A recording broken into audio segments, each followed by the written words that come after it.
Simula pagkabata, gwapo na ako. Hindi ko kamukha ang pamilya ko. Pinaniwalaan nilang lahat na may anomalya sa libingan ng mga ninuno ko. Mahal na mahal nila ako. Hanggang sa umuwi ang tatay ko mula sa biyahe sa trabaho sa Northwest at dinala ang totoong bunsong anak. Pero hindi ako kinabahan. Dahil alam ko na noong 5 taong gulang pa lang ako, na ako ay peke. Sa mga taong ito, nagpakahirap ako para sa aking ama na mahilig sa kanyang anak at sa aking mga kapatid na sobrang kontrolado. Mas mahalaga sila sa akin kaysa noong nakaraang buhay. Noong nakaraang buhay, pagka-uwi ng totoong anak, nalungkot ako at sinikap kong maging matyaga sa kanya. Ngunit siya ay walang awa. Paulit-ulit niya akong pinagtangka ang mapatahimik ng pamilya. Sa huli, namatay ako sa lansangan. Nagbalik loob ako. Nagpasya akong hindi na maging malandi at pabigla-bigla tulad noong nakaraang buhay. Sa halip, magpapanggap ako bilang isang mahinahon at mabait na nakababatang kapatid. Ngayon, parehong mga kaedad ko at matatanda. Mahal nila ako at nag-aalala. Kahit ang mga kaklase ko sa high school ay nag-aalala na baka abusuhin ako ng totoong bunsong anak na si Jibo Chang, nakakilala ko lang. Ngayon ang araw ng pagkilala kay Jibo Chang. Umupo ako sa isang dessert shop, naglalaro ng buhangin, iniisip kung paano ko gagawing magbayad ang lalaking pumatay sa akin noong nakaraang buhay. Sa ngayon, sa bahay ng Mu, si Jibo Chang ay nakaupo ng balisa sa sofa, inaayos ang mga maling pagkakagawa sa dekorasyon ng villa. Habang tahimik niyang tinitingnan si Mu Yulu na naglalaro sa kanyang cellphone sa tapat, kinanta niya ang kanyang lalamunan at nagtanong, "Ikaw ba ang ate ko?" Sa tingin niya, mahinahon ang kanyang tinig, ngunit hindi siya tiningnan ni Mu Yulu. Gusto lang malaman ni Bixing kung bakit hindi sumasagot ang mabait na nakababatang kapatid sa WeChat. Sinubukan muli ni Jibo Chang na gawing mas mahinahon ang kanyang tinig at sinabi, "Ikaw si Mu Yulu, di ba? Ikaw ang ate ko, di ba?" Sabi ng tatay ko, "May ate ako." Bago pa man makasagot si Mu Yulu, tumunog ang cellphone. Ang nakasulat sa screen ay mabait na bunsong kapatid. Nagalak si Mu Yulu na sagutin ito. Mas lumambot ang kanyang ekspresyon. Pinisil ni Jibo Chang ang kanyang mga daliri ng mahigpit. Sinabi ni Mu Yulu, "Nakababatang kapatid, bakit mo ako tinatawagan? Pupuntahan ka ng mga magulang namin sa paaralan. Huwag kang maglalakad ng mag-isa pagkatapos ng klase. Umuwi ka kasama sila." Nawasak ang puso ni Mu Yulu. Dali-dali siyang nagpaliwanag, "Ano ang sinasabi mo? Nakababatang kapatid. Ikaw pa rin ang prinsipe ng pamilyang Mu. May tunog ka ng sasakyan sa tabi mo. Wala ka sa paralan? Nasaan ka? Pupuntahan ka ng ate para sunduin ka pauwi." Ulitin ko, "Ate, may bahay pa ba ang nakababatang kapatid? Saan pa siya pupunta?" Pagkasabi nito, agad kong pinatay ang telepono. Sa kabilang dulo, narinig ni Mu Yulu ang mahinang tunog. Kinuha niya ang susi ng kotse sa mesa at sumugod palabas, hindi napansin na si Jibo Chang sa sofa ay nakakuyom ng kamao, ang kanyang mga mata ay puno ng puot. "Ikaw na mabait at kaakit-akit na lalaki. Siguraduhin kong paalisin ka sa pamilyang mo." Palagi kong natatandaan na ngayon ang araw ng pag-uwi ni Jibo Chang. Inaasahan ko ang araw na ito mula nang ako ay isilang muli. Sa loob ng 11 taon, nagpakahirap ako. Naniniwala akong mas mahalaga ako sa pamilyang mo kaysa noong nakaraang buhay. At ang aking perpektong imahe ay magpapadali sa aking paghihiganti. Ang palabas ngayon ay para lamang sa pagpapakilala ni Jibo Chang. Sana ay magustuhan niya ito. Pagkaalis ni Mu Yulu, agad siyang tumawag sa bahay ng Mu. "Tay, sinundo niyo na ba si nakababatang kapatid kasama si nanay?" Kakatawag lang ni nakababatang kapatid sa akin, umiiyak siya ng malungkot. Sa kanyang tinig, tila nasa tabi siya ng kalsada. Kailan siya umuwi mula sa paralan? Si Mufu ay nag-aalala rin. "Hayaan munang hanapin ng anak ko sa mga lugar na madalas niyang puntahan." Pumunta siya sa paaralan kasama ang kanyang ina para tingnan ang surveillance. "Anong nangyari? May nangyari ba sa bata?" Tanong ng ina. Parehong university professor ang mga magulang ni Mu, elegante ang kanilang aura. Mukhang mga intelektual sila. Hinaplos ng ama ni Mu ang kamay ng kanyang asawa at inalo ito, "Huwag kang mag-alala. Ang bata ay palaging masunurin. Baka naglayas lang siya kasama ang kanyang mga kaklase." Naglayas? Hindi pa siya naglayas kahit kailan. Mas lalong nag-alala ang ina, kaya minamadali niya si Sijia na magmaneho ng mas mabilis. Si Sijia ay nagtrabaho sa pamilya mo ng mahigit 10 taon at mahal na mahal niya ako. Pinabilis ni Wenyan ang kanyang pagmamaneho. Ang biyaheng karaniwang tumatagal ng 40 minuto ay nabawasan ng kalahati. Nang makarating sila sa high school no isa, hindi pa tapos ang klase. Pagbaba ng mag-asawang Mu, nagkahiwalay sila ng landas. Ang ina ay nagpunta sa opisina ng class advisor ko. Ang ama ni Mu ay nagpunta sa school surveillance room. Marami nang naibigay na donasyon ang pamilya Mu sa no isa middle school, kaya kilala sila ng lahat mula sa auntie ni Baoji hanggang sa principal. Kaya naman, pareho silang nakarating sa kanilang destinasyon. Nakita ng ina ang class advisor at kumatok sa pinto. Napansin niya na ang guro ay mukhang malungkot. Hindi na hinintay ng ina na magsalita ang guro at nagtanong agad, "Guro Zhang, alam mo ba kung anong oras umalis si Muje sa paaralan? Nagpaalam ba siya sa iyo bago umalis?" Nagulat si Guro Zhang, "Ano? Hindi ba't kayo na ang sumundo kay Muje?" Humingi siya ng leave dahil may nangyari sa pamilya niya. Dahil magaling lagi ang aking performance. Sa mata ng guro, ako ay isang mabait at masunuring bata. Hindi kailanman naging mayabang dahil sa aking yaman, kaya gusto ako ng mga guro at kaklase. Kaya nang humingi ako ng leave, hindi nag-isip ng malalim si Guro Zhang at binigyan ako ng leave pass, dagdag pa niya. Nang umalis siya, hindi maganda ang kanyang kalagayan, parang kakaiyak lang. Kaya naman naniwala ako sa sinabi niyang may nangyari sa pamilya. Hindi ba niyo siya mahanap? Halina't hanapin natin siya sa mga lugar na madalas niyang puntahan. Hinawakan ng ina ang kamay ni Guro Zhang na kukuha ng bag para umalis. Unahin natin ang bata. Ang tatay niya ay nasa surveillance room. Tingnan muna natin doon. Habang papalabas ang dalawa, sumugod sina Shen Yuchu at Leng Qingqiu, "Tiyahin. Bakit ka nandito? May nangyari ba sa bata? Sila ay malapit sa pamilya mo." Si Shen Yuchu ay 1 taon ang tanda sa akin, at si Leng Qingqiu ay kaedad ko. Lumaki kaming magkakasama. Naluha ang ina, nawawala ang bata. "Sumama kayo sa akin sa surveillance room."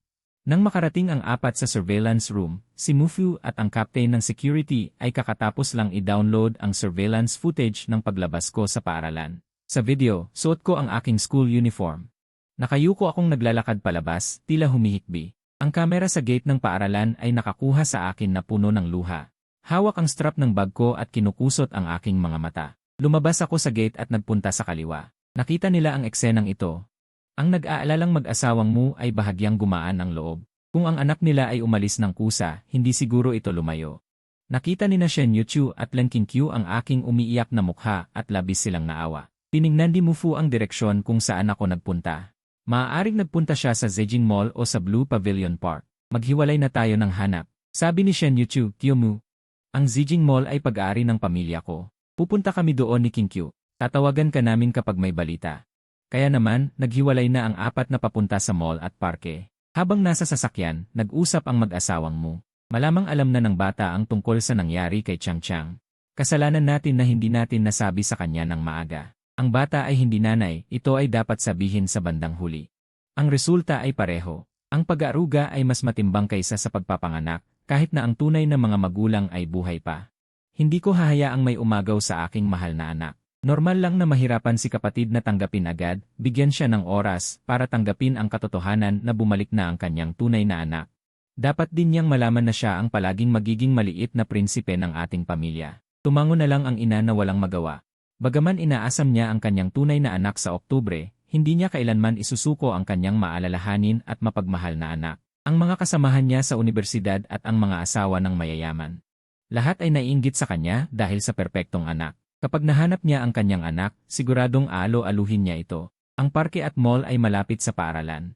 Mas mababa sa 10 minutong biyahe. Sina Shen Yuchu at Leng Qingqiu ay pumunta sa Zijing Mall upang utusan ang security captain na maghanap ng tao. Kung dumating sila ng 20 minuto mas maaga, makikita nila ako na kumakain ng ice cream sa dessert shop. Ngunit pagkatapos kong ibaba ang telepono ni Muyulu, lumipat ako mula sa dessert shop patungo sa Lanting Park. Nakaupo ako sa tabi ng lawa, humihigop ng hangin at nanonood ng paglubog ng araw. May buwan sa gitna ng parke. Nakaupo ako sa damuhan sa tabi ng lawa, nagbubuklat ng textbook. Iniisip ko, kung pupunta ang aking mga magulang sa paaralan, malamang mahulaan nila na narito ako sa parke. Sa susunod na taon, magiging college entrance exam na.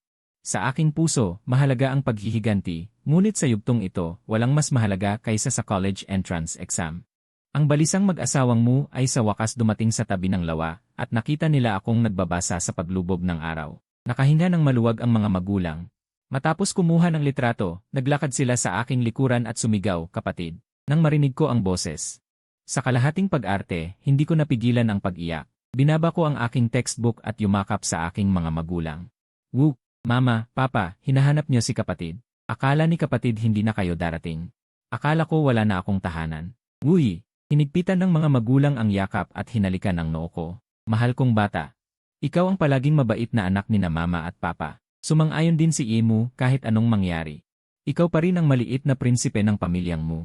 May nagsabi ba sa iyo ng kung ano? Bakit ka tumakbo mag-isa sa parke?" Itinago ko ang aking mukha sa dibdib ng aking mga magulang. Ang amoy nila ay nagpapasigla at nagbibigay sa akin ng seguridad. Sa buhay na ito, hindi ko na ulitin ang pagpapahirap sa akin ng aking tiyuhin at tiyahin o kahit ang pagpatay sa akin. Papa, may nagpadala sa akin ng text message. Tingnan mo, inilabas ko ang mobile phone na inihanda ko na. Ang iyak niya ay puno ng galit. Umalis ka, huwad na anak. Hindi pa sapat na inagaw mo ang buhay ng iba sa loob ng 10 taon. Ngayong bumalik na ang tunay na anak ng pamilyang mo, may mukha ka pa para manatili sa pamilyang mo. Hindi ka pa ba mag-aayos ng gamit at umalis? Ano pa ang hinihintay mo? Nang makita ito, agad na naging malungkot ang mga magulang ni Mo. Kinuha ni Mo ang telepono at tumawag. Gaya ng inaasahan ko, naka-off ang telepono. Natuwa ako sa aking sarili. Ang text message na ito ay sarili kong likha. Ang SIL card ay itinapon ko na sa Lanting Lake. Kapatid, dahil lang sa isang text message. Aalis ka na ng bahay. Hindi mo ba pinagkakatiwalaan sina daddy at mommy? Galit at nainis ang mga magulang. Nagalit sila sa nagpadala ng masamang mensahe. Hinaplos ni Mo ang aking ulo, mahal kong bata. Hindi mo pa ba kilala sina mommy at daddy? Bakit kayo ayawan ni na mommy at daddy? Nagkunwari akong hindi nakakaintindi at sinabi ko ng malambing. Pero mama at papa, hindi naman ako ang tunay ninyong anak. Ngayon, ibinalik niyo na ang tunay ninyong anak. Ako ba? Hindi pa tapos magsalita si Shen Yuchu. Lenking Q, Muyulu, bilisan mo na. Si Lenking Q ay humihinal na umakyat. Maliit na iyak-iyak, sino ang nanakit sa'yo? Sabi ni Sister He. Tutulungan ka ni ate na harapin siya. Tinapik ni Muyulu ang ulo ni Lenking Q. Siya ang kapatid ko. Hindi siya kapatid mo. Nakatitig si Shen Yuchu sa akin. Sa paglubog ng araw, naalis ko ang kanyang kalungkutan. Nagkatinginan ang mga magulang ni Mu. Kung sasabihin ba nila ang bagay na ito? Sa huli, ito ay usapin ng pamilya. Hinila ko si Mufyu. Mama, Papa, gusto ko nang umuwi. Pwede po ba? Malakas na tumango ang mga magulang. Siyempre pwede. Uwi na tayo ngayon. Humihingi ako ng paumanhin kay Shen Yuchu at Lenking Q. Salamat sa pagpunta nyo para hanapin ako. Hindi pa tapos ang klase sa oras na ito. Bumalik na kayo sa eskwela. Uwi na kami ng aking mga magulang. Pagkatapos kong sabihin yon, mahinahon akong ngumiti. Pagkatapos umalis ng lahat sa Blue Pavilion Park, naghiwalay sila ng landas. Si Muyulu muna ang naghatid kina Shen Yuchu at Lenking Q pabalik sa eskwela bago siya umuwi. Sa kotse, pinanatag ako ng aking mga magulang. Anak, huwag mo masyadong isipin. Inalagaan ka ni Mama sa loob ng 16 na taon. Kahit hindi ako ang nagluwal sa iyo, ang pagmamahal ko sa iyo ay iba. Noong panahong iyon, ako ay nasa Mengshan County. Si Papa ay nag-aaral sa ilalim ng iyong lolo. Minsan, naglaan siya ng oras para dalawin ako. Pagkalipas ng 2 o 3 buwan, nalaman kong ako ay buntis. Dahil sa trabaho. Nanganak ako sa Mengshan Hospital. Makalipas ang 2 araw, doon palang dumating ang iyong ama para sunduin ako. Nang magkamali ng anak na kinuha. Noong nakaraang linggo, sinabi ni Uncle Wang na nakita ng iyong ama ang isang bata sa ibaba ng kumpanya. Nakamukha ko noong bata pa ako. Kumuha siya ng litrato. Nang makita ito ng iyong ama, ang bata sa litrato ay talagang kamukha ko noong bata pa ako. Nang kumuha kami ng DNA test, nalaman namin siya ang aming tunay na anak. Ang mga nag-ampon na magulang ng batang iyon ay namatay sa aksidente sa sasakyan.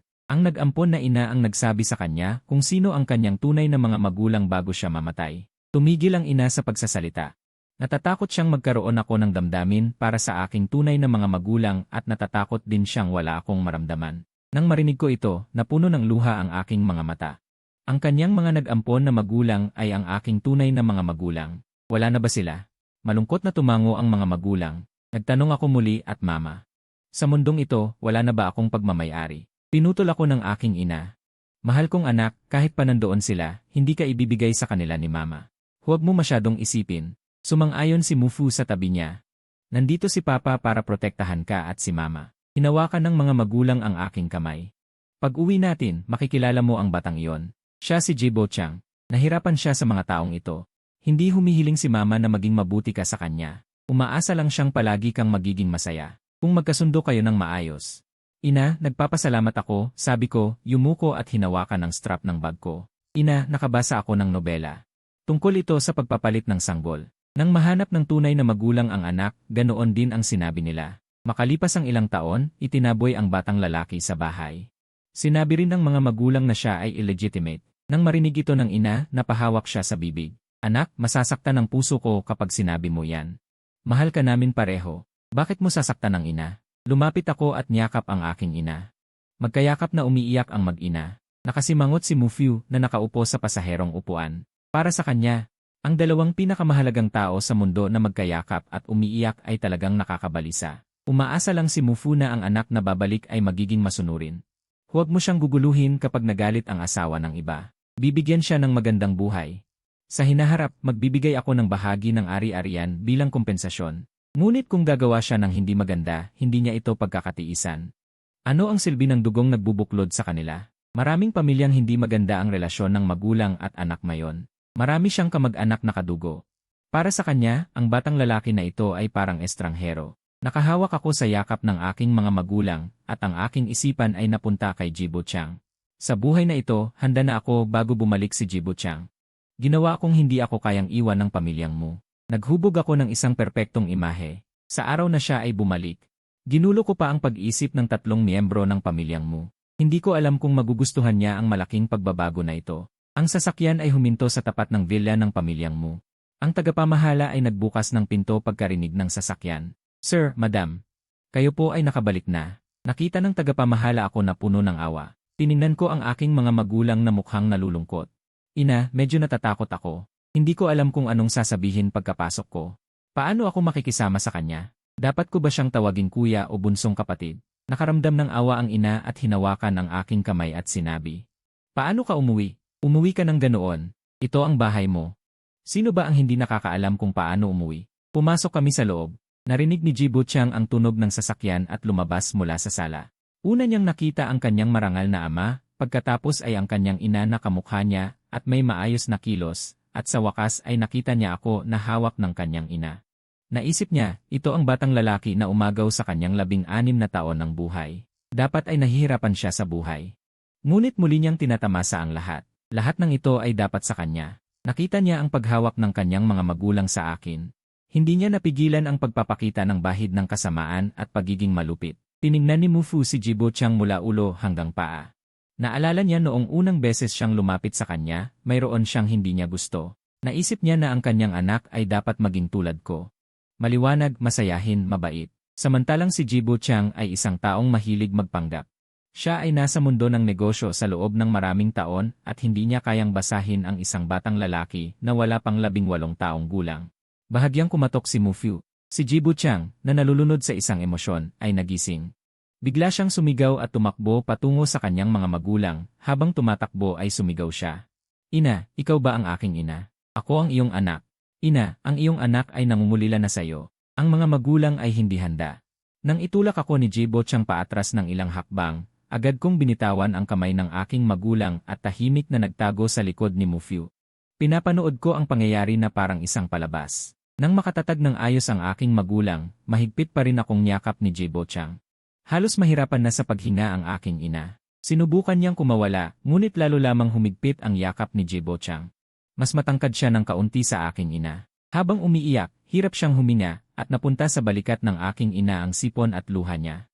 Nang hindi alam ng aking magulang ang gagawin, nagmamadaling umuwi si Muyulu. Nakita niya ang 2 tao na magkayakap sa sala. Sinubukan niyang paghiwalayin sila. Isang banayad na tingin ang ibinigay ni Muyulu kay Jibo Chang, pagkatapos ay napansin niya ang kumikinang sa balikat ng aking ina. Bigla siyang nasuka. Mama, bilisan mong magpalit ng damit. Tingnan mo ang sipon sa balikat mo. Saka lang napansin ng aking ina ang sipon ni Jibo Chang sa kanyang balikat. Kahit gustong magalit, pinigilan niya ang sarili, kinuyom ang kanyang kamao, at pumunta sa kwarto para maghugas at magpalit ng damit. Sa sala, naiwan lamang sina Mufu, Muyulu at ako at si Jibo Chang. Hinila ako ni Muyulu para umupo sa sofa. Naisip ni Mufu na kung hahayaan niyang magpatuloy ang mga pangyayari, hindi magiging maayos ang pamilya. Kaya't kusang loob siyang nagpakilala sa akin, si Jibo Chang ay kapatid ninyo. Kailangan niyong magsama ng maayos sa hinaharap. Nag-ingay si Muyulu. Tumingin siya kay Jibo Chang sa likod niya. Kapatid? Dad, anong sinasabi mo? Ang kapatid ko ay nakaupo na sa tabi ko. Sabi niya sabay tapik sa ulo ko. Sinadya kong igalaw ang aking mata. Huwag mo sabihin yan, ate. Masasaktan si Papa. Nakita ni Muyulu ang pagtingin ko at mas lalong hindi siya nagustuhan kay Jibo Chang. Hinila niya ang aking kamay at umakyat sa taas. Sa sala, naiwan lamang sina Mufu at Jibo Chang. Hindi napigilan ni Mufu ang pagreklamo, bakit iniwan ako nitong 3 mag-ina. Hindi niya kayang sisihin ang kanyang asawa at anak, kaya't ibinunton niya ang kanyang galit sa kanyang anak na hindi sumusunod. Naisip niyang kailangan niyang magbigay ng diskwento sa aking spiritual flower para mawala ang kanyang galit. Tumingin si Jibo Chang kay Mufyu na malumanay at may pagkamapagpatawad. Mas lalo pang lumamig ang kanyang pagkamuhi sa akin. Naisip niya, ang ganitong lalaki ang karapat-dapat na maging ama ko. Ang lalaking alam lang ay maglaro ng baraha at manakit ng asawa at anak ay hindi karapat-dapat. Lumapit siya at sinabi habang nakatingala, Papa, 16 na taon na akong naghintay para sa inyo. Sa wakas, nakauwi na ako. Lumingon si Mufyu, tiningnan ang anak na kanyang kinilala, at bumuntong hininga. Inabot niya at tinapik ang balikat nito. Anak, naghirap ka sa mga taon na ito. Mabuti na lang at nakauwi ka na. Simula ngayon, magiging masaya ang ating pamilya. Ang tahanan ay nagbubuklod sa lahat. Tila may ibang kahulugan ang sinabi ni Mufyu, ngunit hindi ito narinig ni Jibo Chang. Kumurap siya na maliliit ang kanyang mga mata habang nakatingin sa kanya. Papa, saan ako matutulog? Una ko munang dadalhin ang mga gamit ko sa itaas. Ha? Hindi mo pa alam kung saan ka matutulog? Katabi ka ng kuya mo. Sinasabi ko na dapat ay inayos ka ng iyong ate. Ano na naman ang problema nitong bata na ito? Habang nagsasalita si Mufyu, binuhat niya ang bagahe ni Jibo Chang at umakyat. Sumunod si Jibo Chang. Pinisil niya ang kanyang mga daliri. Huwag niyo sisihin si ate. Umalis na siya pagka-receive ng tawag. Siguro busy siya, Papa. Si Ekyu. Tila alam ni Mufyu kung ano ang sasabihin niya, kaya't pinutol niya ito habang nakangiti. Mas matanda sa iyo ng mahigit 10 minuto ang kuya mo. Tawagin mo siyang kuya, huwag ka nang mag-isip pa.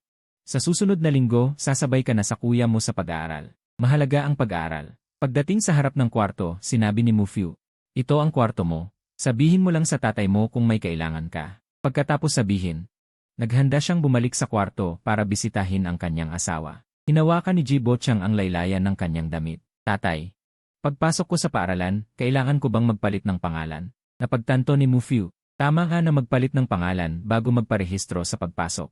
Siyempre dapat, anak ka ng pamilyang mo, paano ka makakalabas ng iba? Huwag kang mag-alala, tatapusin ito ni tatay sa mga araw na ito. Nakakuha siya ng tugon na nasiyahan siya. Pinakawala ni Jibo Chang si Mufyu at pumasok sa kwarto. Malaki ang kwarto. Mas malaki pa ang kwarto kaysa sa buong bahay kung saan sila dating nakatira. Mayroon ding walk-in closet at sariling banyo. Inilapag niya ang kanyang maleta. Pumasok siya sa walk-in closet. Sa espasyo ng ilang piraso, 2 aparador ang puno ng damit. Kumuha siya ng isang itim na suit at isinuot ito.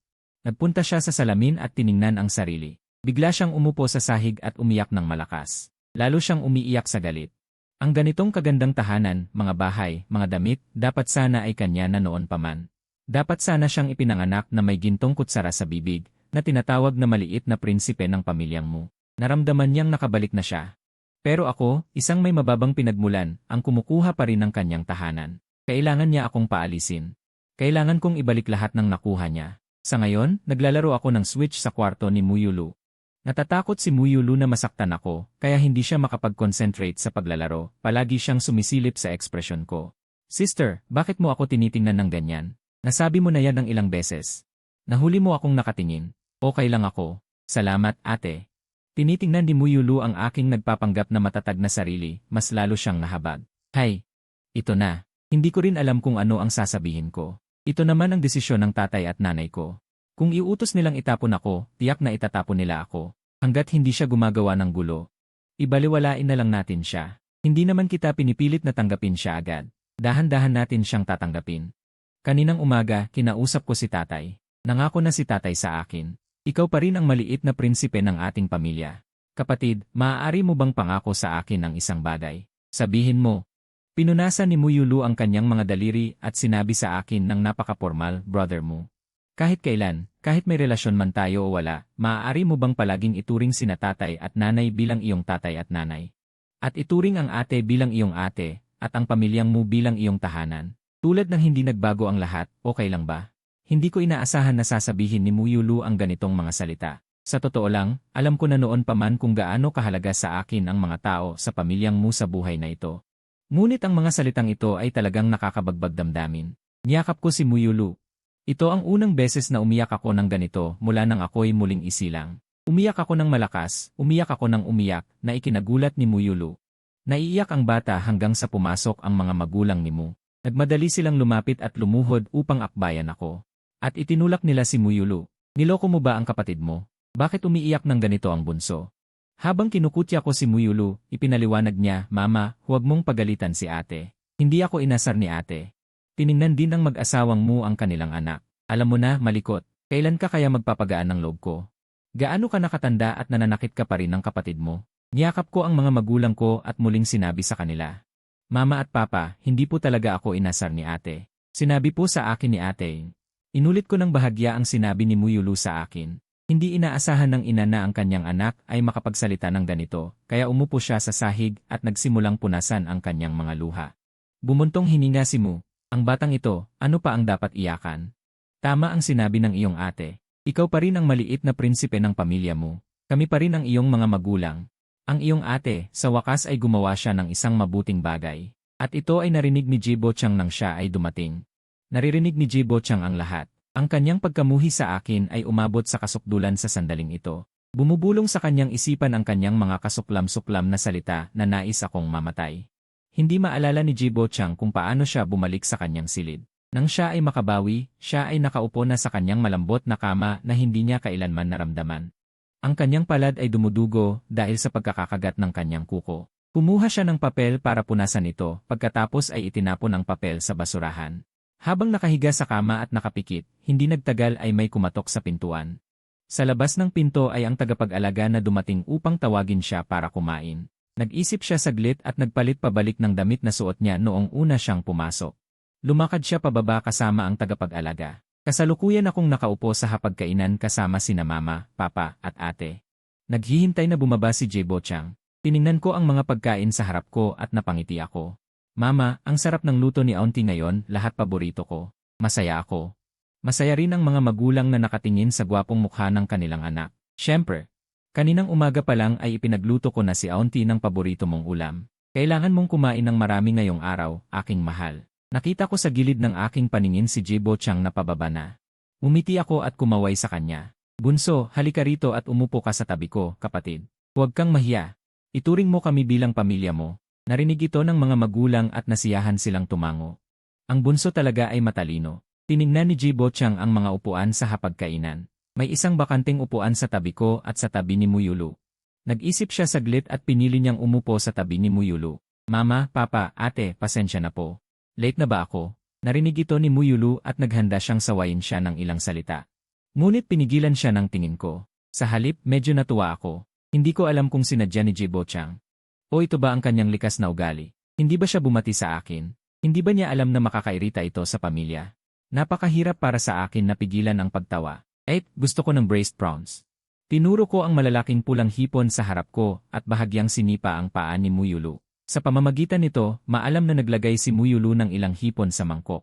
Pagkatapos ay mabilis niyang tinanggal ang balat at itinapon sa mangkok habang nagbubulong na may pagwawalang bahala, Yesay.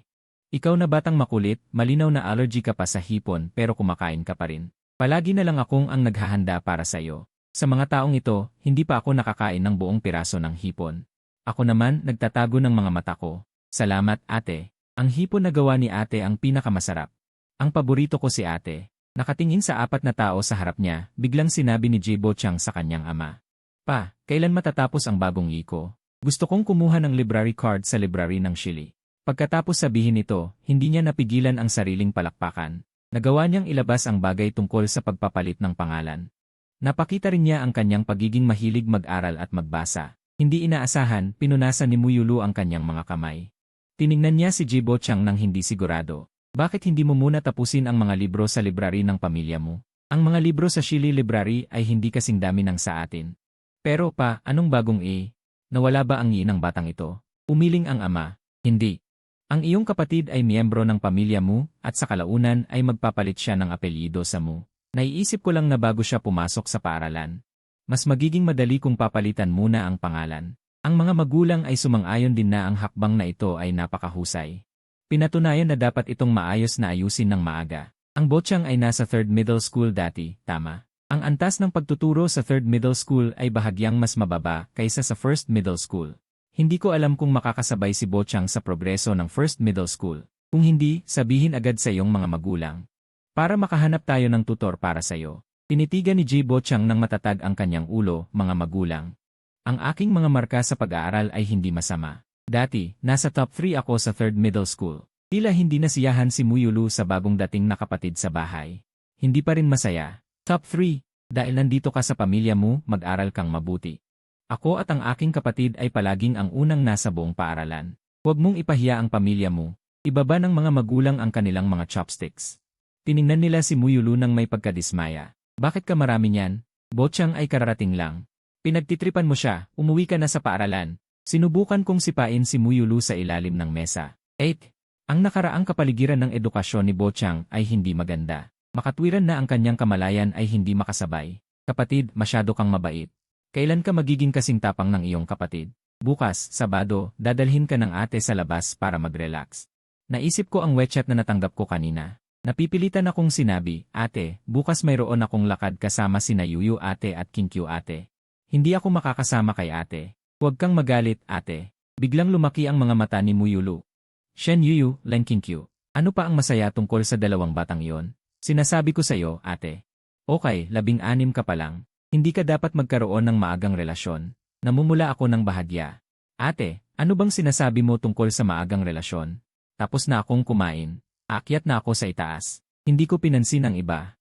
Nagpanggap akong mahiyain at tumakbo sa itaas. Pagkatapos isara ang pinto ng kwarto, nakahinga ako ng maluwag. Buong hapagkainan, inoobserbahan ko si Jibo Chang. Palagi kong iniisip na ang taong ito na kumuha ng buhay ko sa nakaraang buhay ay hindi kasing takot tulad ng akala ko. Pero napakahirap pala. Gaano ako katanga sa nakaraang buhay na nalinlang ako ng taong ito. Kahit pa siya ay namatay sa kamay nito. Pero hindi pa rin ako pwedeng maging kampante. Si Jibo Chang, bata pa lang ay kaya nang umarkila ng killer. Hindi ko pa rin siya pwedeng maliitin. Ang tanging hindi ko alam ay kung nasaan ang taong iyon na tinutukoy niya. Kung mahahanap ko lang ang taong iyon, saka lang ako tuluyang makakampante. Binuksan ko lang ang aking laptop. Nagtype ako ng mabilis sa computer. Habang nagtatype ay bumubulong ako, kailan kaya ako makakapag-update? Bawat gabi ay nagmamadali akong umuwi para lang makapag-update. Kung sakaling makalimutan ko itong i-update, hindi ba't mababaliw ang mga mambabasa ko? Pagka high school ko, nagkaroon ako ng hilig na wala ako noong nakaraang buhay. Ito ay ang pagsusulat ng nobela. Gustong-gusto ko kapag nabubuhay ang isang karakter sa aking panulat. Noong nakaraang taon, patago kong ginamit ang iinimuyo para sa authentication. Naghanap ako ng pinakamalaking online writing website sa buong bansa para magsulat. Dati, kakaunti ang nagbabasa ng mga akda ko. Hindi naman sa hindi maganda ang aking sulat, pero napakarami talagang magagaling na manunulat sa website na yon. Mahirap talagang mapansin kung gusto mong makilala. Sa hindi malamang dahilan, ang nobela ko ay biglang nakatanggap ng napakalaking regalo. Direktang naglagay sa akin sa unang pwesto ng mga baguhang manunulat. At nanatili sa ranggo ng 1 buwan bago bumaba. Sa loob ng 1 buwan na yon, nakita ako ng mga mambabasa ng website. At nakita rin nila ang aking nobela. Kahit hindi ko alam kung sino ang nagbigay ng regalo, nagpapasalamat pa rin ako. Naghanap ako ng pribadong paraan para makipag-usap sa administrator. Nais kong ibalik ang pera na ibinigay ng Big Boss. Pero hindi ko nakuha ang pahintulot niya. Hindi ako kulang sa pera. Kahit pa ang kayamanan ng pamilya mo o ang aking sariling ipon. Sapat na para mabuhay ako ng walang problema sa buong buhay ko. Ngunit sa mundong ito, kailangan mo talagang humanap ng libangan para sa iyong sarili. Pagkatapos kong matapos ang dami ng salita para sa araw na ito, kinuskus ko ang aking mga mata at bumagsak sa aking malambot na malaking kama. Ang cellphone sa bedside table ay matagal nang kumikislap, na parang sinisisi ang may-ari nito na iniwanan siya. Binuksan ko ang cellphone. Nakita ko na may 10 hindi pa nababasang mensahe sa WeChat. Dahil sa pagkausyoso, binuksan ko ito para tingnan. Tama nga, sina Shen Yuchu at Leng Kinkyu. Ngunit karamihan sa mga mensahe ay galing kay Leng Kinkyu na madaldal. Si Shen Yuchu ay nagpadala lang ng ilang maikling voice message. Si Shen Yuchu at Leng Kinkyu ay aking childhood friends. Lumaki kaming tatlo ng magkasama, mula kindergarten hanggang elementarya. Hanggang sa junior high, high school, magkakasama kami tatlo sa isang paaralan. Si Shen Yuchu lang ang mas matanda sa kanilang dalawa ng 1 taon. Kaya palagi siyang 1 taon na mas mataas sa aming dalawa. Binuksan ko ang voice message na ipinadala ni Shen Yuchu. Lumunok ako. Masyado akong mahilig sa boses. Sa tuwing maririnig ko ang boses ni Shen Yuchu, kinikilig ako.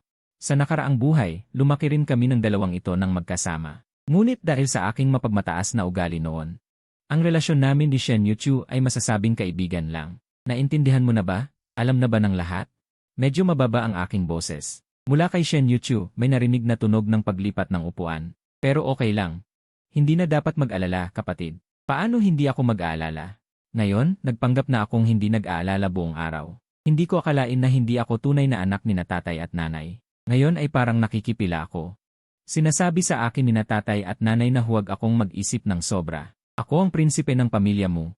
Kapatid, huwag ka nang mag-isip ng sobra. Ang sayo ay hindi makukuha ng iba. Ang emosyon sa mga mata ni Shen Yuchu ay tila may pagkamalungkot. Biro ko, kapatid. Hindi mo ba nalilimutan may kinuha ako sa iba, hindi sila sa akin? Haha, tumatawa ako habang nakahiga sa kama. Natigilan si Shen Yuchu sa kabilang linya. Ang malamig niyang boses ay parang mas malambing. Ano man ang mangyari, ikaw pa rin si Muje. Matulog ka na ng mahimbing, kita tayo bukas. Nag-iwan si Shen Yuchu ng salitang hindi ko maintindihan. Tapos binaba ang telepono. Ako pa rin si Muje, syempre naman. Kung hindi ako si Muje, sino pa ba? Sa ngayon, hindi ko pa naintindihan kung gaano kabigat ang sinabi ni Shen Yuchu. Pero balang araw, malalaman ko rin. Kinabukasan, habang natutulog pa ako, biglang kumatok ang mga magulang ko sa pinto. Little brother, gising na. Naghintay na sila sa'yo sa baba, si Yuchu at Kinkyu. Bumangon ka na. Ninulat ko ang aking mga mata mula sa mahimbing na tulog. Tiningnan ko ang oras sa cellphone ko. 8:00 pa lang. Bakit sila nandito ng ganito kaaga?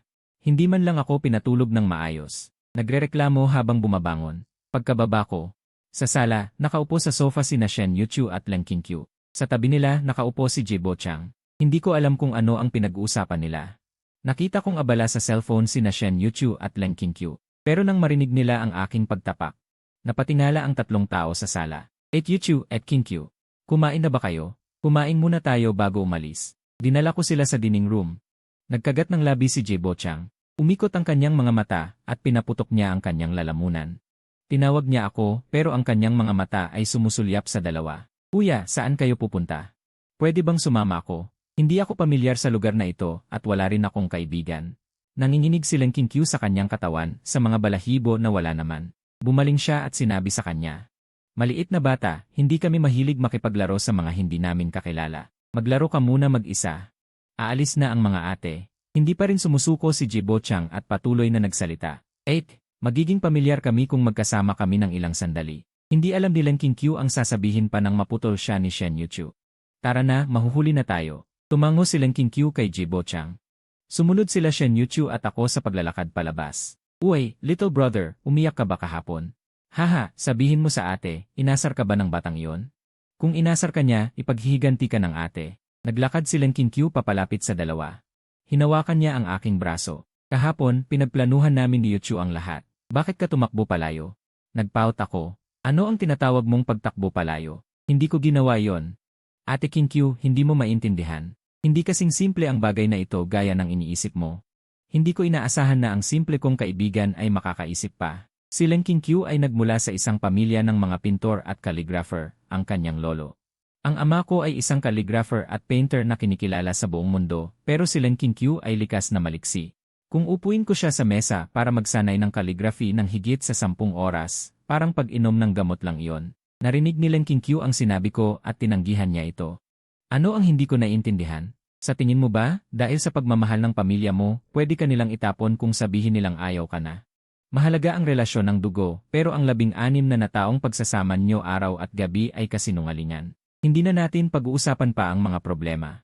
Hindi posibleng magkaroon sila ng pagkakaiba sa iyo kumpara dati. Mahal na mahal ka ni Lolo Shen. Kung pupunta ka sa bahay nila, sa tingin ko, itatapon nila si Shen Yuchu palabas. Ang mga salita ni Leng Kinkyu ay hindi nakapagpatinag sa akin. Mabuti na yan. Ate Kinkyu, naiintindihan ko ang ibig mong sabihin. Wala itong kinalaman sa kung ano ang gagawin ng mga magulang ko sa akin pagkatapos. Hindi ko lang matanggap bigla ang sitwasyon. Palagi akong nakakaramdam na parang naninirahan lang ako sa kanila. Sa tuwing nakikita ko si Jibo Chang, pakiramdam ko mas mababa ako sa kanya. Hindi pa natatapos ang sinasabi ko, isang mahabang kamay ang humawak sa ulo ko at malumanay na kinamot ito. Xiaojie, gusto mo bang manirahan muna sa bahay namin? Matigas na sabi ni Leng Kinkyu.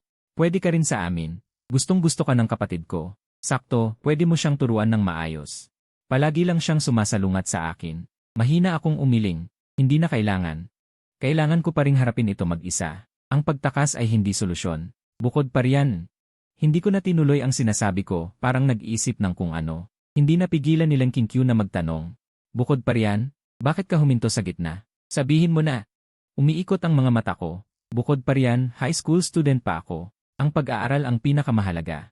Nang makita ni Leng Kinkyu na ayokong sabihin, hindi na siya nagpatuloy sa pagtatanong. Pareho silang hindi napansin. Ang tingin ni Shen Yuchu sa kanila mula sa gilid. May hindi magandang ekspresyon sa mukha niya. Si Tanghua. Ang tatlo ay napunta sa kanilang lihim na base, ang maliit na villa ni Shen Yuchu na may sariling bakuran.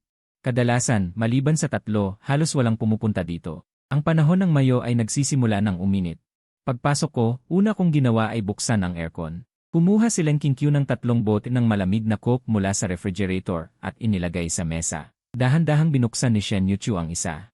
Inilagay niya ito sa harap ko. At Yuchu, sa susunod na buwan na ang college entrance exam. Handa ka na ba? Tanong ko habang umiinom ng malamig na coke. Tungkol dito. Galit na galit si Len Qinkyu. Bakit ka pa nagtitake ng exam? Kung pwede ka namang ma-recommend. Kung mayroon akong recommendation, kahit sa panaginip ay gugustuhin ko pang magising. Ngumisi si Shen Yuchu. Hindi ba't ang pamumuhay ay tungkol sa pagdanas ng mga bagay na ito? Xiao Jie, may recommendation ka ba? Bakit hindi mo tanungin si Xiao Jie kung paano siya mag-aaral? Biglang tinawag, nag-isip ako ng mabuti.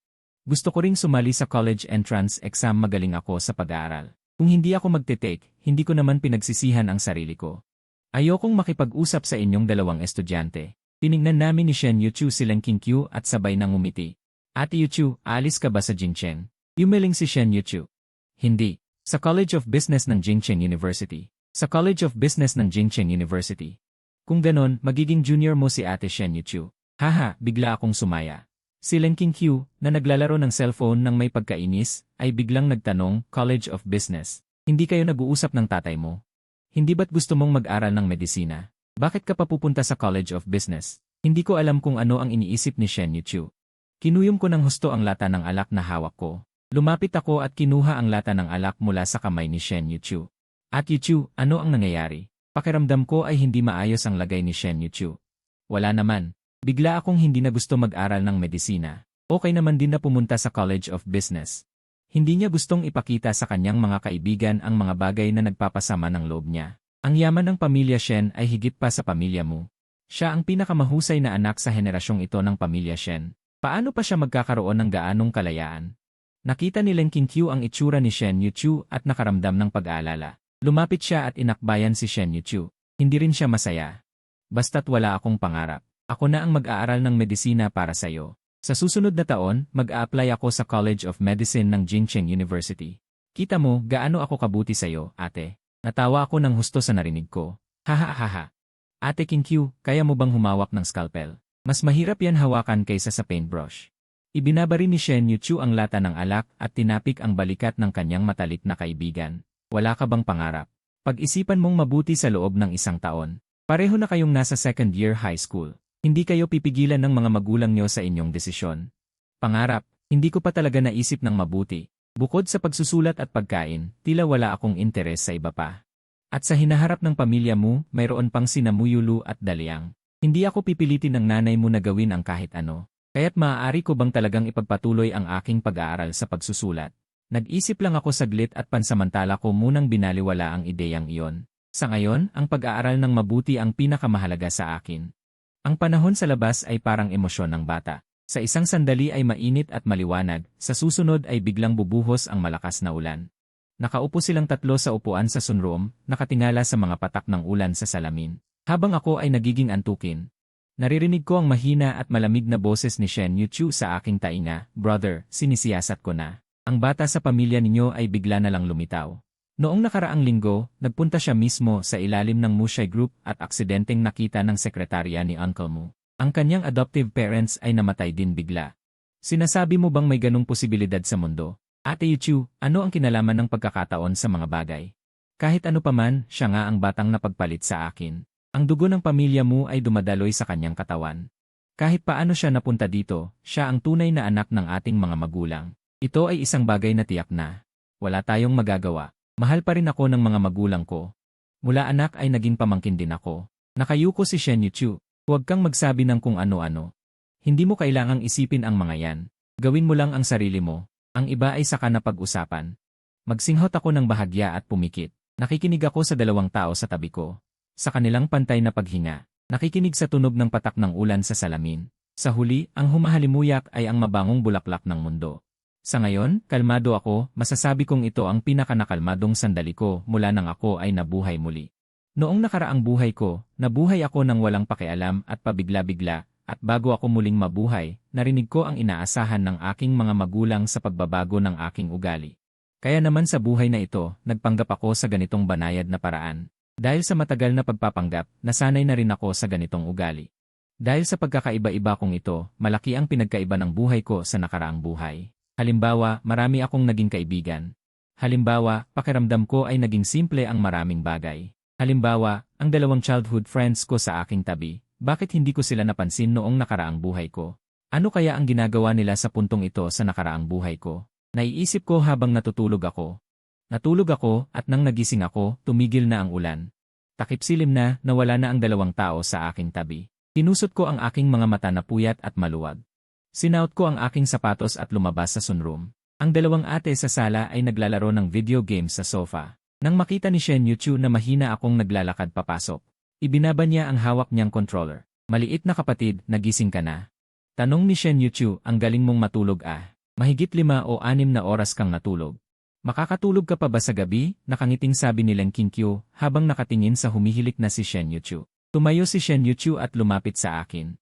Hinaplos niya ang magulong buhok ko dahil sa pagtulog. Si Mo Shu ay tumawag na ng ilang beses, nagtatanong kung saan kita dinala. Kung hindi ka pa umuwi, hahanapin ka na ni Mo Shu. Bumungis-ngis ako. Kaya umuwi na ako. Baka nag-aalala na sina mama at papa. Kinuha ko ang backpack ko at naglakad palabas. Hinawakan ni Shen Yuchu ang backpack ko. Sige, ihahatid kita. Hintayin niyo ako. Huwag niyo akong iwan mag-isa. Gusto ring sumunod ni Leng Qingqiu. Ngunit pinigilan siya ni Shen Yuchu. Ihahatid ko si maliit na kapatid pa uwi, babalik din ako agad. Walang imikan silang bumalik sa mansyon ng pamilya mo. Maliit na kapatid, mag-aral kang mabuti at huwag mong masyadong isipin ang iba. Ang kaligayahan mo ang pinakamahalaga. Sabihin mo lang sa akin kung may problema, sasunod ako. Tumango ako. Kumaway ako kay Shen Yuchu at umalis. Si Shen Yuchu ay tumalikod lang nang makapasok na ako sa gate. Sa sala ng pamilya mo, kasama ng kanyang mga magulang si Jibo Chang, hindi ko alam kung ano ang pinag-uusapan nila. Nang lumapit ako, nakita kong may hawak na bagong e-card si Jibo Chang. Nagtaas siya ng kilay. Ikinaway niya ito sa harap ko. Kuya, sa wakas nakauwi ka na. Naasikaso na ni Papa ang bagong e-ko. Simula ngayon, kuya, maaari mo na akong tawagin mo Bochang. Nagtaas ako ng kilay. Maganda. Nang makita ni Mubochang na hindi ako sumasagot, nagpaikot-ikot ang kanyang mga mata. Kuya, sino yung 2 ate kanina? Sila ba ang mga girlfriend mo? Kuya, hindi ka pa naman menor de edad, hindi ka pwedeng magkaroon ng early romance. Pinutol ng mga magulang ni Mubochang ang sinasabi niya. Bochang, huwag kang kung ano-ano. Sila ang mga kaibigan ng kuya mo na lumaki kasama niya. Ang kanilang mga pamilya ay mga tuta ng ating pamilya. Magkakaroon ka rin ng pagkakataong makilala sila sa hinaharap.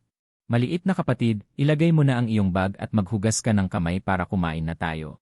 May paborito kang matamis at maasim na isda ngayon. Sumagot lang ako sa mga magulang ko at umakyat agad sa kwarto, hindi man lang tumingin kay Zanglong. Sinundan ako ng tingin ng mga magulang ko hanggang sa nagising sila mula sa pagkabigla ni Zanglong. Malumanay nilang tinanong ang kanilang bagong anak, anong problema, Zanglong? Nakagat ni Zanglong ang labi niya. Naitanong niya ang tanong na matagal na niyang iniisip. Natatakot siyang mawala ang pagkakataong ito at hindi na muling makapagtanong. Mama, umuwi na ako. Maninirahan pa ba si kuya sa atin? Hindi niya inasahan na ang malumanay niyang mga magulang ay magagalit sa kanyang narinig. Ano ang sinasabi mo? Si kuya ay anak ko rin. Saan mo gusto siyang ipadala? Mama, dahil bagong uwi ka pa lang at hindi ka pa sanay, huwag mo nang sasabihin iyan sa susunod. Sa likod ng mga magulang, napakuyom ng kamao si Zanglong. Nagkunwari siyang mahinahon, ngunit puno ng galit ang kanyang mga matang nakayuko. Mama, wala akong ibig sabihin. Si kuya ay kapatid ko. Siyempre, hindi ko siya gusto ipadala palayo. Nag-aalala lang ako kung sino ang mag-aalaga kina Lolo at Lola G kapag tumanda na sila. Sana ay okay sila. Baka mas magandang umuwi na lang ako at alagaan sila. Gusto mong ipadala ang kapatid ko palayo. Ano ba ang iniisip mo? Hindi na malaya ni Muyulu na nakababa na siya mula sa itaas. Ang mga magulang niya ay galit pa rin. Kaya hindi nila naputol ang sinasabi ni Muyulu. Bastardo, nandito ka sa bahay namin. Mas mabuti pa na manatili kang mahinahon. Huwag kang gagawa ng gulo o mga api kay kuya, kung hindi, umalis ka. Naramdaman ni Zanglong ang panlalamig ng kanyang dibdib. Hindi niya inasahan na ganito ang trato sa kanya sa sarili niyang pamilya. Inisip niya na kahit mahalaga sa pamilya niya si kuya, siya pa rin. Ang kanilang tunay na anak na may dugong kapamilya. Ate, paano mo naman nasabi yan? Ako ang iyong tunay na kapatid. Saan mo ako gusto paalisin? Hinaplos ng mga magulang ang kanilang sentido. Sige na Yulu, tumigil ka na. Umakyat ka na at tawagin mo ang kapatid mo para kumain. Malalim ang tingin ni Muyulu kay Zanglong bago umakyat, hindi na lumingon. Malalim ding napabuntong hininga ang mga magulang. Mas mahinahon na ang kanilang tono ngayon. Zanglong, alam ng mama na nahirapan ka noong mga nakaraang taon habang nasa labas ka. Simula ngayon, parehong magiging mabait sa iyo ang papa at mama. Ngunit si kuya naman ay anak din na pinalaki namin ng 16 na taon. Nais ng mama na magkasundo kayong mabuti. Kapag wala na kami, ang tatlo ninyong magkakapatid ang magsasama-sama. Naiintindihan mo ba, Zanglong? Huwag mo nang sasabihin yan ulit. Malulungkot ang mama kapag naririnig niya ang mga ganyang salita. Hindi inasahan ni Zanglong na dahil lamang sa ilang salita, malaki na ang nagiging epekto nito sa kanila. Sa puntong ito, wala na siyang magawa. Mama, patawad po. Nagkamali po ako. Bagong uwi pa lang po ako at hindi pa ako masyadong sanay. Ang magandang pag-amin ni Zanglong ay nagpakalma sa kanyang mga magulang. Bahagyang pinunasan ng mga magulang ang luha sa kanilang mga mata. Malumanay nilang tinapik sa balikat si Zanglong. Sige na, malapit nang bumaba ang iyong ate at ang iba pa para kumain. Tara na sa dining room kasama si mama. Tumango si Zanglong na parang bata. Sa hindi nakikita ng kanyang mga magulang. Masamang tumingin siya sa akin. Hindi pa kami nakakaupo ng matagal nang bumaba kami ni Muyulu. Bago ang hapunan ngayon, tumawag ang aking ama at lumabas para sa isang engagement, kaya 4 na tao lamang ang naroroon sa pamilya mo ngayong gabi. Si Muyulu ay mayroon pa rin hindi ka nais-nais na tingnan kay Mubochang, habang si Mubochang naman ay mukhang nalulungkot. Siya'y nakaupo roon na malungkot, habang ako ay parang walang alam. Ilang beses na sinubukan ni Mubochang na magsalita sa hapagkainan ngunit pinigilan niya ang sarili. Ang sitwasyon ngayong gabi ay hindi angkop para sa kanya na gumawa ng gulo. Kapatid, narinig ko na si Shen Yuchu ay papasok din sa akademya. Kung gayon, hindi ba ako ang magiging senior niya? Siya ay first year at ako ay third year, kaya maaari ko siyang asarin sa loob ng 2 taon. Haha, napakunot ang aking noo at seryosong tiningnan si Muyulu. Ate, hindi mo maaaring asarin si Yuchong. Nakakaawa siya. Si Muyulu ay lubos na naguguluhan. Bakit siya nakakaawa? Mas mayaman pa ang kanyang pamilya kaysa sa atin. Ikaw ba ay nalinlang niya? Pinagsabihan ka ba niya ng nakakaawa? Umiling ako. Narinig ko mula kay Kinkyu. Gusto ni Yuchong na mag-aral ng medisina, ngunit tinanggihan siya ng kanyang lolo, kaya naghanda siyang mag-aral sa business school. Ay, hindi natin makikita si Yuchong na suot ang kanyang uniforme. Napatango ang magulang sa narinig. Oh, maganda ang katawan ng bata na si Yuchong. Kung siya ay magsusuot ng puting Amerikana, tiyak na magiging maganda siya. Ate, ang tinutukoy ninyong Yuchong, isa ba siya sa 2 tao na bumisita sa ating bahay ngayon? Biglang nagtanong si Mubochang kay Muyulu. Hindi pa rin siya pinansin ni Muyulu. Muli siyang tumingin sa akin. Bahagya kong itinaas ang aking kilay at walang emosyong tumingin kay Mubochang. Kapatid, dalhin mo rin ako sa susunod. Naiinip ako kapag nag-iisa. Nakita ko kayong lumabas ngayon. Naiinggit ako. Wala akong kaibigan. Malungkot na tumingin sa akin si Mubochang. Hindi ko inaasahan na pumayag ako. Sige, kapatid. Sama ka sa susunod. Hindi inaasahan ni Mubochang na papayag ako na ipakilala ang 2 mukhang kaakit-akit na babae sa kanya. Hindi napigilan niyang tumawa. Ang buong kapaligiran sa kainan ay naging kakaiba sa kanyang tawa. Na-realize niya na siya ay tumawa at dali-daling nagbigay katwiran. Masaya ako dahil sa tingin ko ay magkakaroon na ako ng kaibigan. Salamat, kapatid. Ngini siya ni Muyulu. Bahagyang umiling si Mubu. Natapos ang buong hapunan sa kakaibang atmosfera. Mabilis na lumipas ang oras at dumating ang Lunes. Ang mamahaling sasakyan ng pamilyang Mu ay huminto sa labas ng unang paaralan. Bumaba ako sa sasakyan, sinusundan ng medyo balisang si Mubochang. Si Mubochang ay dating nag-aral sa magulong 3 paaralan. Hindi maikukumpara ang mga kondisyon sa pagtuturo at kapaligiran ng 3 paaralan sa unang paaralan ng Jingsheng na kinikilala sa buong bansa. Ang gate ng unang paaralan ay mukhang napakalaki. Sa malaking bato sa harap ng gate, naroon ang sulat ni Emma Lenjiangwo, isang sikat na calligrapher sa bansa. Si Mubochang ay mayroon ding mga ambisyon. Ngunit hindi niya matatago ang kakulangan niya sa kaalaman. Ang mga mamahaling sasakyan lamang na naghahatid at sumusundo sa mga estudyante sa labas ng unang paaralan ay nakakasilaw. Sa loob ng paaralan, marami ang bumati sa akin. Kumatok ako sa pintuan ng tanggapan ng administrador. Director Han. Ito si Elder Mew. Sinabi na siguro sa inyo ni tatay ko, di ba? Nagkamali ako, nagbigay daan ako sa kanya. Ikaw na po ang bahala sa mga susunod na proseso. Kailangan ko nang bumalik sa klase. Nakipag-ugnayan na ako kay Director Han ng Academic Affairs. Nakita ko ang galing ng pagkakataon. Nang malaman niya ang tungkol sa pamilya mo, ang unang naramdaman niya ay pagkaawa sa aking malungkot na batang lalaki. Magaling ako sa pag-aaral at masunurin. Sa bawat pagsusulit, ako ang una sa klase. Napagtanto ni Director Han ang kanyang paligid, malumanay at propesyonal siyang nagproseso ng enrollment ng binata sa harap niya. Ngayon ay ang huling buwan na ng ikalawang semester ng second year high school. Hindi talaga magandang panahon para lumipat ng klase, pero dahil malaki ang naitulong ng pamilya mo sa paaralan, kailangan pa rin gumawa ng konsesyon ang paaralan. Pagkatapos kong ihatid si Elder Mu sa academic affairs, naglakad ako patungo sa class 2 tandang bawas isa. Hindi lihim sa Jincheng na kinilala na ng pamilya mo ang kanilang tunay na anak, kaya maraming mata ang nakatingin sa akin habang ako'y naglalakad. Ngunit karamihan sa mga tingin ay pagkausyoso o pagkaawa. Nang pumasok ako sa class 2 tandang bawas isa, halos lahat ng kaklase ko ay nag-udyukan papalapit sa akin. Pinag-uusapan pa rin nila ako ng sabay-sabay. Tumingin ako sa mga kaklase ko na kasama ko araw-araw at pansamantala ay hindi ko mapigilan ang aking emosyon. Pinakalma ko ang aking mga nasasabik na kaklase. Salamat sa inyong pag-aalala, okay lang ako. Maya-maya, pumasok ang homeroom teacher. Anong ginagawa ninyo? Wala kayong pinag-aralan. Sa pagkarinig sa boses ng homeroom teacher, naghiwa-hiwalay ang mga kaklase ko na nakaharang sa pinto. Tinawag ng homeroom teacher ang pangalan ko. Mu, huwag ka munang umalis. Sumama ka sa akin. Isinakay ng katabi kong kaklase ang bag ko at kumaway sa akin. Lumabas ako ng may kumpiyansa kasunod ng homeroom teacher. Hindi ko alam, pagkalabas ko, ang buong class 2 tandang bawas isa ay nagsimulang mag-usap ng mainit. Alam niyo ba kung bakit lumipat ang lalaki nila sa klase? May nagsabi sa akin na nakita nila kanina sa gate ang isang tao na kasabay ng kotse ni Mu. Alam ko. Sa tabi lang natin, parang mahirap. Hindi ko alam kung binubuli ba nila si Xiaoje sa bahay. Dinala ako ni Lao Zeng pabalik sa opisina, tinapik ang balikat ko, at inupuan ako sa upuan.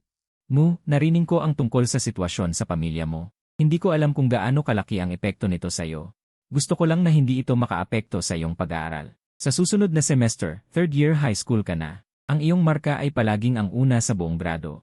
Ito ang palaging ipinagmamalaki ng guro. Sana ay ipagpatuloy mo ito. Kung hindi ka maging mayaman na anak, magiging mayaman ka na sa iyong sarili. Napatawa ako sa sinabi ni Lao Zeng. Lao Zeng, huwag kang mag-alala. Alam ko ang aking ginagawa. Ang pag-aaral muna. Hindi ako hihina. Sinuntok ko ang dibdib ko at ipinangako sa homeroom teacher. Nasiyahan si Lao Zeng at tumango. Hindi niya naiintindihan ang mga problema ng mayayaman. Ang alam lang niya ay ang pag-aaral ang pinakamahalaga. Tanging sa pagpapataas ng sariling kakayahan lamang siya mabubuhay ng maayos sa hinaharap. Sa buong umaga, lahat ng guro ay nag-aalala sa aking kalagayan. Nang makita nila na tulad pa rin ako ng dati, sila ay guminhawa. Sa isang paaralan kung saan karamihan sa mga estudyante ay may napakakakulang pangangailangan, bagamat hindi karaniwan ang ganitong sitwasyon. Marami na rin silang narinig na iba't ibang mga istorya. Nang oras na ng tanghalian, karaniwang mga estudyante ang sumunod sa akin papunta sa kantina. Sa daan, nakasalubong namin sina Shen Yuzhou at Leng Qingqiu na bumaba para hanapin ako. Ang mga karaniwang estudyante na nakakakilala sa ugnayan ng tatlo ay matalinong kumain na. Bago pa man umupo ang tatlo, lumapit si Elder Mu na may dalang plato. Nang malaman niya ang komposisyon ng mga estudyante sa class 2, pakiramdam niya ay lumulutang na siya. Sa tingin niya, ang pagpasok sa class 2, kung saan puro mayayaman ang miyembro, ang pinakamainam. Sa palagay niya, ito ay dahil inaayos ng pamilya mo ang kanyang kinabukasan. Ito na ba ang pagpapalawak ng kanyang mga koneksyon? Talaga namang anak niya. Kung hindi, bakit hindi siya ipinasok ng kanyang ama sa class 2? Gayunpaman, sa kanyang kahabag-habag na kalagayan, hindi niya alam.